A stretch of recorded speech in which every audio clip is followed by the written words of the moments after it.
Oh, hello, this is Tak Chung from Wok with Tak. Welcome to my YouTube channel. If you enjoyed this video and would like to receive notifications of my future video postings, please subscribe. Over the years, one of my quests in cooking in the wok is to find the best way to stir fry. That has been an age-old concept known as Wok Hei, also referred to as the breath of the wok. It has been around for quite a while, and it is the ultimate goal to achieve when cooking in the wok. Stir frying in the wok is both a complex as well as a simple method because there are so many factors can affect the outcome of the cooking. I remember the conversation that I have with Danny, which is a renowned chef in Houston, Texas. He told me that cooking in the wok or stir frying is like a dance performance. Many things going on at the same time, and everything has to work perfectly. During my conversation with him many years ago, when we were both on the same tour, he told me the three elements that make Wok Hei. The first element is the flavor molecule that are generated during the stir-fry process. And the second is the caramelization that occur at a higher temperature. And then lastly is the charring of the items in such a way that creates additional flavor to the food ingredients. Here's the video that I report my conversation with him at that time. He told me that the intense heat that are available of the stove in a commercial kitchen make that easily possible. But he said it is also possible when you cook in your home kitchen. You just need to make some compensations. Unfortunately, at that time, I did not have a chance to ask him what are those compensations. It was until about 5 or 10 years later, I have a chance to talk with my cousin Marge over that period, and she started explaining to me how she achieved Wok Hei in a home kitchen. The following is a video that report my discussion with her over the years. So in this video, I would like to use broccoli as an example to further demonstrate how to achieve these three elements in creating Wok Hei. In addition to using broccoli, I also added purple cabbage as a way to see how this method will work on purple cabbage also. So for this cooking task, I'm going to use my Cucina 14-inch stainless steel wok. I'm going to use my spot seasoning method to season the wok. If you are not familiar with this method, you can take a look at this video. First, I'm going to heat up about 2 tablespoons of oil until it starts to smoke. I let it smoke gently for about 15 seconds, and this is the time when the wok is being seasoned. Actually, for this dish, seasoning wok is not that important because the broccoli and the purple cabbage are not going to stick to the surface of the wok. However, this process will get the oil as hot as possible. When I talked to Marge, she told me that I should not use too much oil, although oil is very important. She said it is much better you add oil gradually as you cook. This is a much better approach compared to by adding a lot of the oil right in the beginning. This way you will have much better control of how much oil is going to be left at the end of the cooking process. Having too much oil, of course, first of all, it has adverse health consequences. Secondly, the food might taste too oily. I first add the broccoli to the wok. Something I want to mention is that I add about 5 cups of broccoli. As you can see, it filled the wok, but it will cook down significantly. And this is the reason why it is good to have a large wok. A 14-inch wok should be the standard wok that you should have in your kitchen. After I add the broccoli in the wok, I immediately stir fry the content to make sure all the oil is mixed as well as possible. But you can see that the florets of the broccoli, the oil is not going to penetrate into it.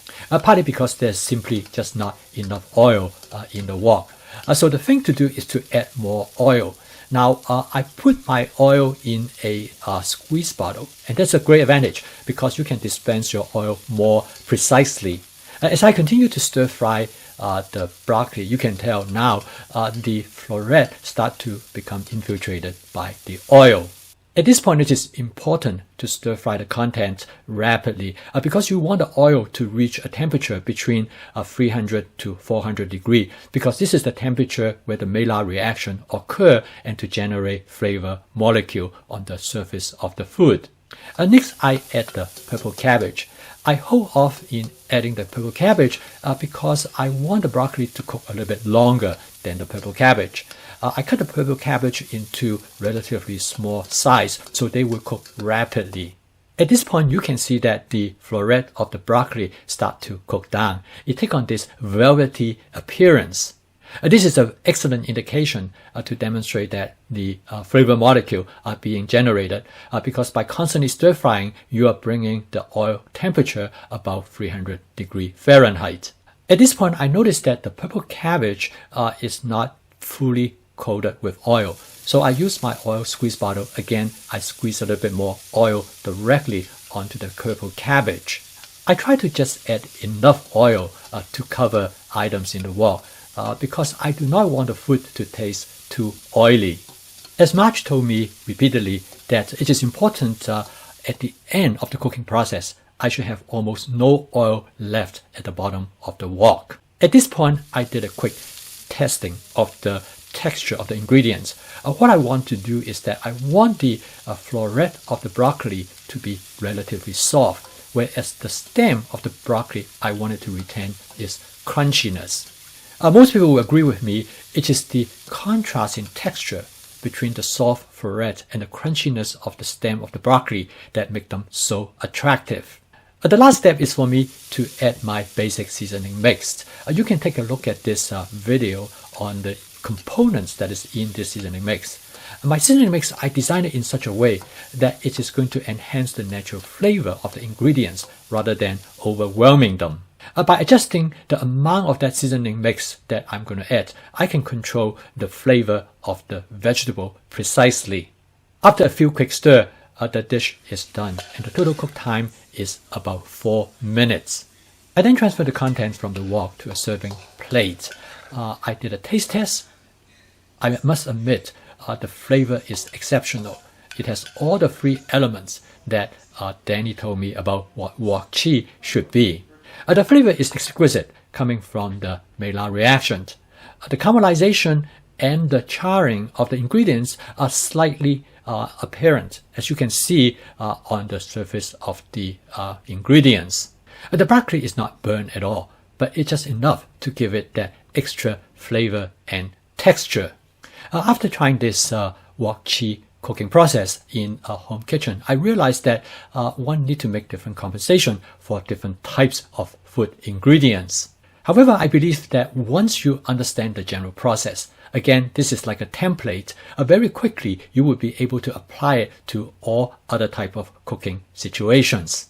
In future videos, I will continue to demonstrate how to use this approach for cooking different type of food ingredients, from vegetables of different kinds to different type of meat.